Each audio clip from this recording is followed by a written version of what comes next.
کیا یہ روشن ڈیجیٹل اکاؤنٹ میں کہ آپ نے $1 ارب ان اکاؤنٹس میں آپ کی یہ جو اسکیم ہے اس نے کامیابی سے اتنا زیادہ اچیومنٹ کی. میں آپ کو مبارک دیتا ہوں.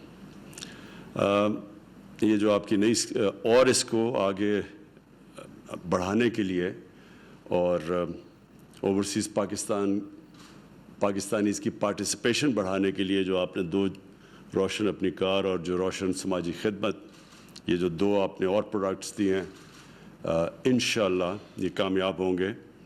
اور میں یہ چاہوں گا کہ آپ ہمارے فائنانس منسٹر شوکت ترین کی بھی پوری سروسز لیں کیونکہ ان کی یہ خاص جو میں ان کو جانتا ہوں ان کی مارکیٹنگ کے اندر ان کی خاص ایک ایکسپرٹیز ہے. تو یہ اور اس کے اندر بہت پوٹینشیل ہے کیونکہ ابھی تک آپ نے $1 ارب لیا اور 1,20,30 ہزار پاکستانیوں سے تو 90 لاکھ پاکستانی باہر ہیں. اور 90 لاکھ پاکستانیوں کی اگر ہم سوچ لیں کہ ایک فریکشن بھی ہم نے ان کا ٹیپ کر لیا مثلا ہم 20 لاکھ تک بھی پہنچ گئے تو یہ فگر کدھر سے کدھر جا سکتی ہے. تو اس میں بڑا ان ٹیپ پوٹینشیل پڑا ہوا ہے اور جتنا بھی آپ اس کے اندر اپنی out of the box thinking کریں گے سوچیں گے اپنی اس کی مارکیٹنگ کی چیزیں سوچیں گے تو یہ میرے خیال میں یہ ایسی چیز ہے یہ ہمیں وہ کشن دے گی کہ ہمیں دیکھیں ہمارا مسئلہ کیا پاکستان کا مسئلہ یہ رہا کہ ہم نے کسی نے بھی زور ہی نہیں لگایا اپنی ایکسپورٹس بڑھانے کے لیے. تو کیونکہ ایکسپورٹس ہماری بڑھی نہیں وہ اصل میں وہ سب سے بڑا ایک رکاوٹ بن گئی پاکستان کے آگے بڑھنے میں. ہوتا کیا تھا کہ ہماری جیسی گروتھ ریٹ بڑھنی شروع ہوتی تھی وہ جا کے پریشر پڑنا شروع ہو جاتا تھا ہمارے کرنٹ اکاؤنٹ کے اوپر.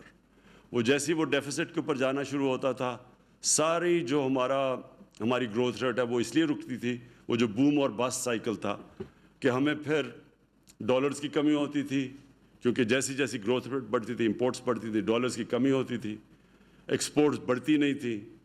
تو جیسے ڈالرز کی کمی آتی تھی ہمیں IMF کے پاس جانا پڑتا تھا. اور ابھی تک غالباً ہم کو پچھلے 30 سالوں میں کم از کم 20 دفعہ تو جا چکے ہیں IMF کے پاس. اور یہ ہماری ایک بڑا المیہ رہا ہے کہ کسی نے لانگ ٹرم پلاننگ نہیں کی. تو جب تک ہم اپنی ایکسپورٹس کو اس لیول پہ نہیں لے کے جاتے جس لیول پہ کہ وہ ہماری امپورٹ سے زیادہ ہم اپنی ایکسپورٹس بڑھائیں تب تک ہمارے پاس صرف راستہ یہ ایک ہے کہ ہم اوورسیز پاکستانی جو ہمارا بہت بڑا ایسٹ پڑا ہوا ہے اس کو کسی طرح ہم اس ایسٹ کو ٹیپ کریں. ابھی تک بڑی تھوڑی کوششیں ہوئیں اور شوکت ترین جب پہلی دفعہ فائنانس منسٹر تھے تو پہلی دفعہ انہوں نے ریمیٹنسز کے اوپر کوشش کی کسی طرح زیادہ ہم ریمیٹنسز اوورسیز پاکستانیز کی لے کے آئیں. اب یہ دوسری دفعہ ایفرٹ ہو رہی ہے جو کہ رضا آپ نے لیڈ لی اس کے اندر. اب ہمیں کوشش یہ کرنی چاہیے کہ ہر قسم کی اپنے آپ کے اسٹیٹ بینک کے اندر شوکت ترین آپ کی فائنانس منسٹری میں ہماری اکنامک پوری ایڈوائزری ٹیم بیٹھی ہوئی ہے ہمیں سارا وقت برین سٹارمنگ کرنی چاہیے کہ ہم جب تک ہماری ایکسپورٹس نہیں بڑھتی ہم کس طرح وہ گیپ انکریز کریں گے وہ فل کریں گے وہ گیپ کیسے فل کریں گے اپنے اوورسیز پاکستانیز کی ریمیٹنسز سے. آپ نے جو بات کی ہماری اس وقت ہم نے جو انسینٹیوائز کیا اپنے کنسٹرکشن سیکٹر کو اور لو کاسٹ ہاؤسنگ کو اب یہ آہستہ آہستہ پک کر رہی ہیں. جس طرح آپ نے ٹھیک ایک بات کہی کہ ہمارے بینکس کو ابھی تک عادت نہیں ہے وہ جو بینک سے فائنانس کروانا چاہتا ہے اپنا گھر وہ جو چھوٹے لوگ ہیں جو وہ کلاس ہے جس کے پاس آج تک کبھی کسی کو قرضے ملے نہیں بینک سے تو اس کے لیے آہستہ آہستہ بینکس کو اپنے اسٹاف کو ٹریننگ کرنی پڑے گی ان کو سروس کرنے کے لیے. اور جیسے جیسے ہماری کنسٹرکشن میں ماشاءاللہ بہت بڑی بوم آ رہی ہے تو جیسے جیسے ہماری کنسٹرکشن بڑھتی جائے گی ہاؤسنگ کی ڈیمانڈ بڑھتی جائے گی ہاؤسنگ کے اندر زیادہ لوگ پیسے لگانا شروع ہو جائیں گے تو ہمارا پریشر پڑے گا جا کے کرنٹ اکاؤنٹ کے اوپر اور ہماری امپورٹس بڑھیں گی. اور جب وہاں پریشر پڑے گا امپورٹس بڑھنے سے تو ہمیں وہ پیریڈ کے اندر بہت ضروری ہے کہ ہم اوورسیز پاکستانیز کو ٹیپ کریں. اس میں ابھی بھی ہم ماشاءاللہ ہم نے پچھلے 1 سال میں ریکارڈ ریمیٹنسز آئی ہیں اوورسیز پاکستانی سے، سارے پچھلے ریکارڈز ٹوٹ چکے ہیں. لیکن یہ بھی جس طرح ورڈ وہ ایکسپریشن استعمال کرتے ہیں ٹپ آف دی آئس برگ، یہ بہت ابھی تھوڑی سی ہے جو کہ ہم ان کو ٹیپ کر سکتے ہیں.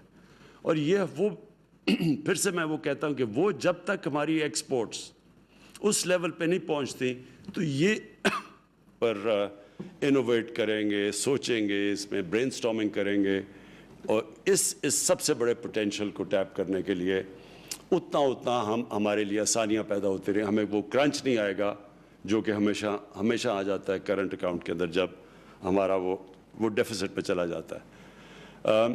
اور ہم سب جانتے ہیں کہ جب آپ کا کرنٹ اکاؤنٹ ڈیفیسٹ میں جاتا ہے تو سب سے بڑا پرابلم ہمیں یہ آتا ہے، ہمارے روپے پہ پریشر پڑنا شروع ہو جاتا ہے.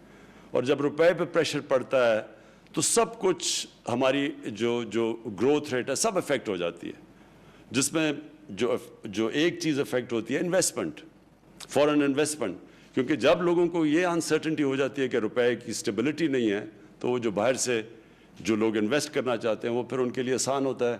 اگر انہوں نے ڈالر میں پیسہ رکھ لیا، ان کو کیا ضرورت پڑی انویسٹ کرنے کے لیے، تو وہ پھر ساری ہماری فیوچر گروتھ ریٹ، ملک کا فیوچر اکانومی کی گروتھ، وہ سب افیکٹ ہو جاتی ہے. گروتھ ریٹ، ملک کا فیوچر اکانومی کی گروتھ، وہ سب افیکٹ ہو جاتی ہے.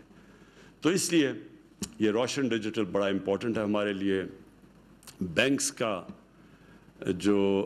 کی ابھی تک جس طرح کی وہ ہمارے ساتھ چلے ہیں، میں ان کا خاص آج ان کو اپریشیٹ کرنا چاہتا ہوں، خراج تحسین پیش کرنا چاہتا ہوں کہ ہاؤسنگ میں بھی وہ کنیکٹڈ ہے. ہاؤسنگ میں بھی بینکس کی ہمارا رول بہت بڑا ہمیں چاہیے. اور دوسرا یہ جو اٹریکٹ کرتے ہیں ہم اوورسیز پاکستانیز کی ریمیٹنسز میں، اس میں بھی بہت بڑا چاہیے. میں آخر میں صرف ایک چیز کہنا چاہتا ہوں کہ ہمارا جو ایسٹ ہے، جو لوگوں نے اس ملک کی اکانومی کو افلوٹ رکھا ہے، جو بچا کے رکھا ہوا ہے، وہ ہے ہمارے اوورسیز پاکستانی، اور اسپیشلی وہ ہمارے جو لیبر جاتی ہے. اور کیونکہ میرا ان سے واسطہ کافی پڑا ہے بڑے سالوں سے، جب سے میں پہلی دفعہ باہر کرکٹ کھیلنے گیا تو وہ کرکٹ میں زیادہ تر جو ہم جاتے تھے انگلینڈ کرکٹ کھیلنے، تو ہمارا جو وہ لیبر کلاس تھی وہ بڑے آئیڈینٹیفائی کرتے تھے پاکستان سے، میچز پہ آتے تھے. تو میرا ان سے تب سے رابطہ ہے، آج سے 50 سال سے. تو مجھے افسوس سے کہنا پڑتا ہے کہ ہمارے جو ایمبیسیز ہیں وہ جس طرح ان کو اپریشیٹ کرنا چاہیے ان محنت کش لوگوں کو جو خون پسینہ ایک کرتے ہیں. اور مجھے تو پتہ ہے کہ بیچارے کئی دفعہ 12 گھنٹے کام کرتے ہیں، ایکسٹرا شفٹس لگاتے ہیں، پیسے بچا کے اپنی فیملیز کو بھیجتے ہیں، اور 6 8 ایک کمرے کے اندر رہتے ہیں. اور جس طرح میں نے ان کو دیکھا ہوا ہے، تو یہ بہت ہمارے اسپیشل لوگ ہیں اس ملک کے. ایک تو ہم ان کو نوکریاں نہیں یہاں دے سکتے، اپنی فیملی سے دور ہوتے ہیں اور بڑے مہینے دور رہتے ہیں، اور کئی دفعہ سال دور رہتے ہیں اپنی فیملی سے. پھر وہ محنت کرتے ہیں، اصل خون پسینہ ایک کر کے وہ پیسہ بچا کے بھیجتے ہیں، اور وہی ریمیٹنسز آج ہمیں پاکستان کو چلا رہی ہیں. تو میں آج اسی پلیٹ فارم سے اپنی ایمبیسیز کو ایک پیغام دینا چاہتا ہوں جو باہر ہیں، کہ آپ کی جو سب سے امپورٹنٹ ڈیوٹی ہے وہ ان کا دھیان رکھنا ہے جو ہماری پاکستان کی لیبر وہاں کام کر رہی ہے، جو مزدور طبقہ ہے. جو پیسے والے لوگ ہیں ان کے لیے تو پھر بھی اتنے پرابلمز نہیں ہوتے. مجھے پتہ چلا کہ سعودی عربیہ کے اندر ہماری ایمبیسی نے جو ان کو سروس دینی چاہیے تھی، جو ان کا دھیان رکھنا چاہیے تھا ہمارے سعودی عربیہ میں لیبر کو، وہ انہوں نے نہیں دیا. میں نے کل میں نے پوری اس کے اوپر فل سکیل انکوائری بنائی ہے. ایمبیسڈر کے اوپر پوری میں انکوائری کروا رہا ہوں. میں زیادہ سٹاف وہاں واپس بلوا رہا ہوں پاکستان. اور جب یہ انکوائری کے رزلٹس آئیں گے تو جو ذمہ دار ہیں، جنہوں نے مس ٹریٹ کیا ہمارے لیبر کو، اور جو ان کا کام ہے سب سے بڑا، ان سب کے خلاف میں ایکشن لوں گا.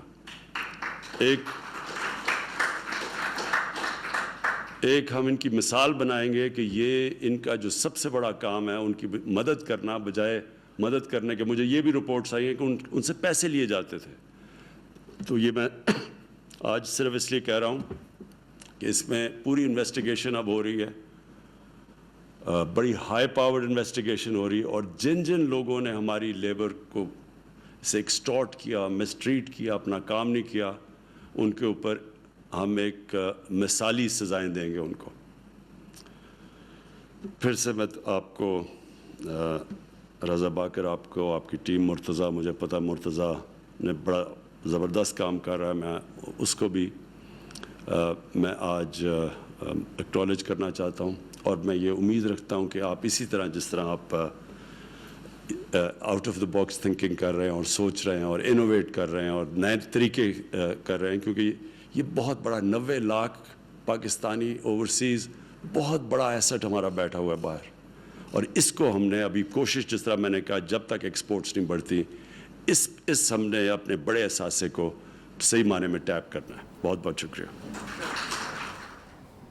وزیراعظم پاکستان ڈیجیٹل اکاؤنٹس کی تقریب سے خطاب کر رہے تھے اور خطاب کرتے ہوئے کہا کہ نئی اصلاحات لا رہے ہیں.